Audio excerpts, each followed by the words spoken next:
Hello everyone and welcome to the new episode of Stories with Jason. You might have heard that getting a tier 2 sponsorship is really very difficult in the UK, and in order to break that myth, we have got Valeria with us. Without any further ado, I will request Valeria to give a short introduction. Valeria, go ahead. Hello, and thank you so much for having me today, inviting me to your YouTube channel. I'm really glad to be here. You have built an amazing audience. I watched your videos, they're very helpful, and thank you for inviting me. Who I am? I am Valeria. I am a career consultant for international students in the UK. Back in 2011, I was an international student myself. I'm originally from Belarus, which is not in the EU, but in Eastern Europe. So just like a lot of students in the UK, I needed a new visa once I graduated from university. And now it's my passion to help others achieve the same goal, get a work visa, get a dream job in the UK, and also perhaps build a life for themselves in the UK if that's their goal. Yeah, thanks Valeria for your kind words and your short introduction as well. So why not let us start with that, why don't you provide us with a little bit of your education background. So when you came in 2011, which university did you join, what was your course, etc., a little bit about your education. Perfect. So thanks for wanting to learn more about me, and that's my favorite questions. We're talking about myself, just like anyone. Well, I came to University of Nottingham in Nottingham, and I studied economics and philosophy for my bachelor's degree. So that was a 3-year course. I came when I was 18 years old by myself to do a bachelor's, and it was a great experience, probably best years of my life. I'm still so grateful for this opportunity. And after that, I worked in HR in JP Morgan Investment Bank in London. Okay, well, great. So basically, when you worked in the JP Morgan organization, so was it kind of you need a sponsorship for that particular step, or was there any kind of different immigration visas during that time? Yeah, so I graduated 2014 from bachelor's degree, and I started my internship at JP Morgan. So I was still on student visa. I was allowed to work full-time outside my studies. Okay. But my visa was expiring, and I was wondering whether I should do a master's degree or get a full-time job. And by the end of the summer, I was offered a full-time job at JP Morgan, and I decided to do 1-year master's. So I actually studied for 1 year at UCL in London to do a public policy course, and after that I needed to get a tier 2 work visa. It was called tier 2, now it's called skilled worker visa. There was no PSW back in the day. There was PSW before, but it was cancelled by the time I was graduating. So yes, I had to switch to skilled worker visa, and it was very smooth for my case. I'm so grateful that JP Morgan organized everything for me. And it's basically you get the person that helps you with all your documents, helps you with the process. And before I graduated from master's, before I even submitted my dissertation or got my result, I already switched to tier 2 visa. Yeah, I got your point. Yeah, so basically the internship was like once you were doing your bachelor's degree, was that the time when you worked for JP Morgan, was there like one kind of year placement year, or was it something separate? No, it was a summer internship. Summer internship, between my bachelor's and master's. Yeah, so I mean, I think it is quite great. So I think the lesson over here is that if your course has got if you've got some opportunities to do some internship, they're really worth it, and they can really help you to get a sponsorship as well later on. So that is really great to hear about that. So moving on, so now let's say once you were on tier 2 sponsorship, I'm not asking your experience, but let's say if someone wants to come here for, let's say, a PR after that. So what are the PR options after getting the sponsorship for the work visa? So I think actually the work visa is probably one of the easiest way to get a PR in the UK if you're an international student, because after 5 years on tier 2 or skilled worker visa, you can apply for ILR, which is basically indefinite leave to remain. And I think after that, if you stay in UK for 1 more year, you can apply for citizenship. So in reality, it feels like 5 years is a long time. Wow, working in the UK. But actually, trust me, a lot of students I started with, graduated with, and a lot of my international colleagues, they all got ILRs now. Time flies. 5 years is not such a big amount of time for your career. Even if you don't want to live in the UK long term, it's a significant amount of time to start your career, to progress. So in reality, let's say a perfect scenario for some international students I've been working with is come to the UK on a student visa for 1 year master's degree, as for example, then switch to a tier 2 work visa for 5 years, and then you get your PR. Obviously, there are other ways. Another popular route that some of my clients has taken is, let's say they come to the UK very early for bachelor's or even for high school, and they spend 4 years on bachelor's, 1 year on master's, it's already 5 years, then maybe PSW or some kind of work visa, and then it accumulates to 10 years. If you stay in the UK for 10 years, it's another way of getting a PR. But probably for most international students, a work visa for 5 years is the easiest way. Yeah, so like great for highlighting this PR options. I think that the one thing which I would like to point out, like when you're on your post-study work visa, so as far as what I've read is that 2 years doesn't count for your, like in that your 10-year duration if you want to apply for the PR. So that's just a pretty much a washout in that case. Before moving ahead in this conversation, I would really like to thank our sponsor for today's episode, which is SkillShare. Now, if you're not aware about SkillShare is an online learning community for creatives where millions come together to take next step in their creative journey. SkillShare offers a variety of different classes on various topics such as photography, freelancing, entrepreneurship, video editing, etc. Recently, I've been watching this class by Hollis on video for Instagram, tell an engaging story in less than a minute. And this class, the time which I spent was really fruitful. I've actually learned an important skill which I can utilize in my own personal life. And the second thing is that this class has got different lessons, and the class is really less than 60 minutes, and this kind of lessons really fit well in my own personal schedule. So now for my audience, I've got a special offer. There will be a link mentioned in the description below. The very first 1,000 people to click that link will be getting a free trial for premium membership for one particular month. So do not miss out on SkillShare and do check them. And now straight away dive into the video. So moving on, I want to ask you that, when you did your summer internship, right now, there would be a lot of people who will be applying for these summer internships. So it's a very competitive thing to really get a job in the UK. So what will be your suggestions for the audience that how should they stand out in that all application procedure? Well, it's quite a complex topic, that's for sure, because there are so many different types of jobs you can do in UK to get that visa. But if I wanted to give you some general advice, I actually made some notes because I knew you might ask me about that, is that first of all, you need to be honest with yourself. What are your strengths? Because I made that mistake. I was applying to all these jobs that I thought sounded great, that they had a high chance of sponsorship, like audit and tax and banking, but actually that was never my strengths. Though I'm good with numbers, I am not that maybe analytical, I'm not that detail orientated, or like to dig in data. Well, some other people might. So I was very honest with myself to decide what are my strengths, and actually communication, people skills, perhaps empathy, listening, problem solving, that's where my biggest strengths. And I decided which career could I apply to, and that turned into HR. And as soon as I decided, okay, when I started applying my real strengths to my applications, I started getting interviews.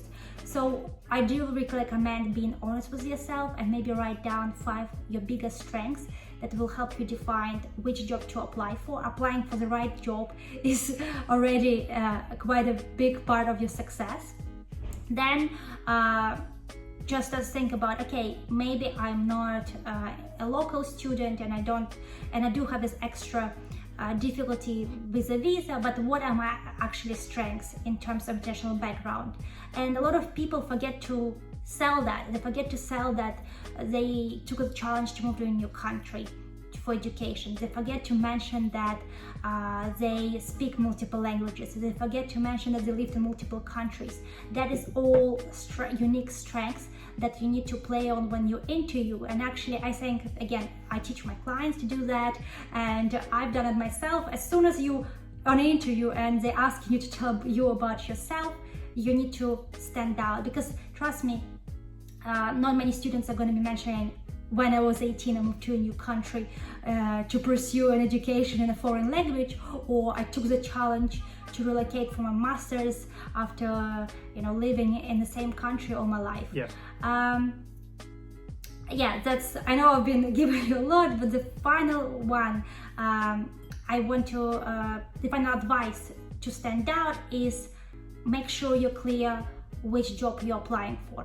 Make sure you know the strengths, the skills, the qualifications required, and when you apply with your application, you make it super clear that you have these strengths, skills, qualifications, abilities, qualities, because they already tell you who's looking for, what you're going to be doing. So it's just your responsibility to make your CV, your application very clear in terms of these requirements. Yeah, great, Valeria. There are so much kind words, so much kind of insightful thoughts provided by you over here.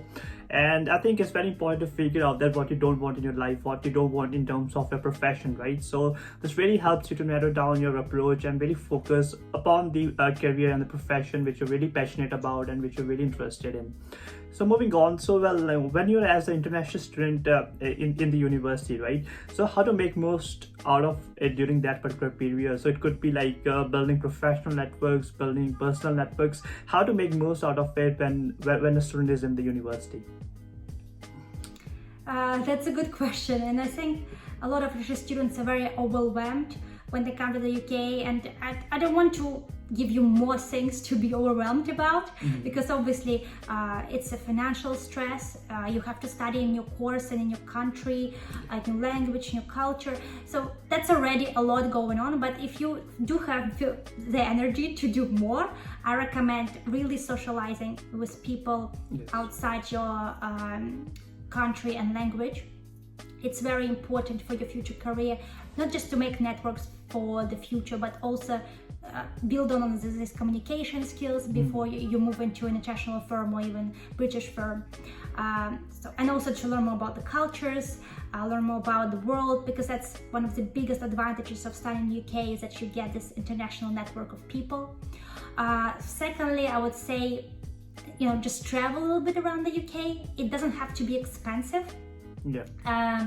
There are some really cheap bus options, or even university organizes some trips. I know that coronavirus, it comes in place, but I don't want to, fellow international students come to the UK for 1, 2 years, 3 years, and then never see anything except London and maybe their local town or university. There is a lot to see in the UK, and make sure you get a sense of the whole country if you can. I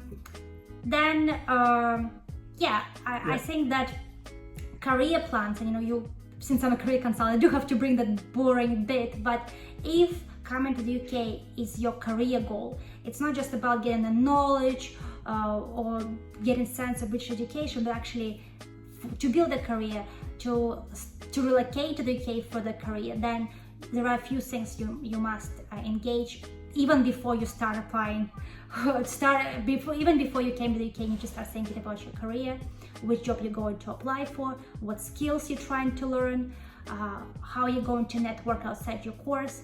And I think, especially, I don't know your audience, but if it's 1 year master's course, the work starts even before you arrive to the UK.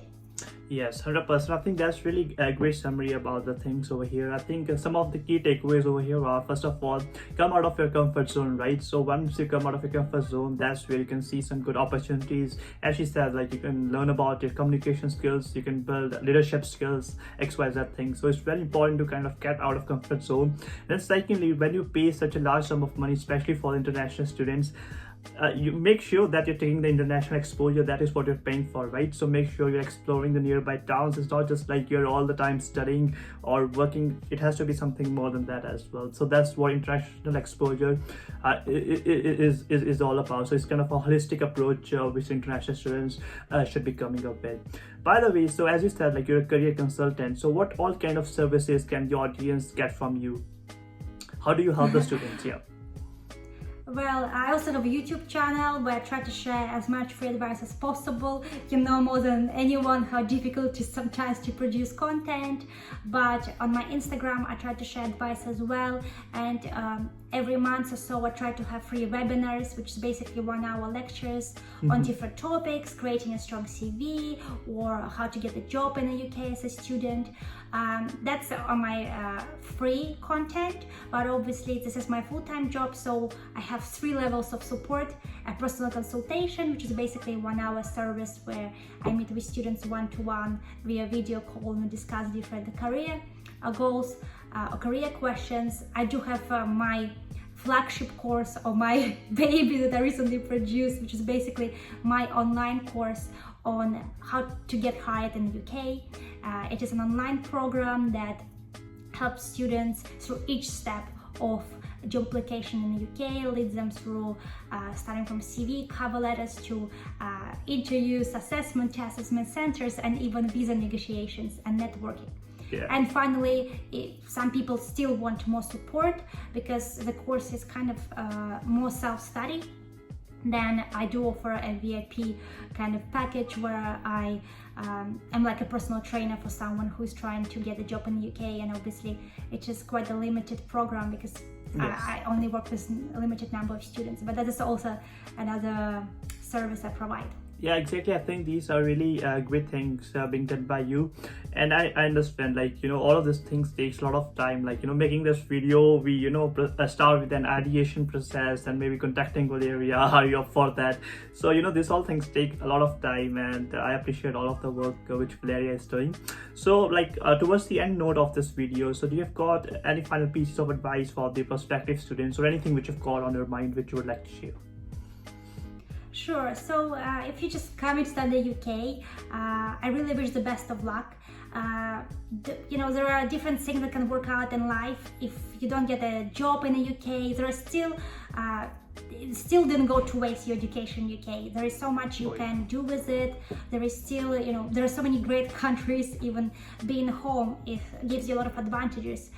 So don't fixate on one country, but obviously think about why you decide to go to the UK and why you're going to make this financial investment in advance. Think about which skills you're trying to learn, what are going to be your career goals, and what is the best way to use that time in UK.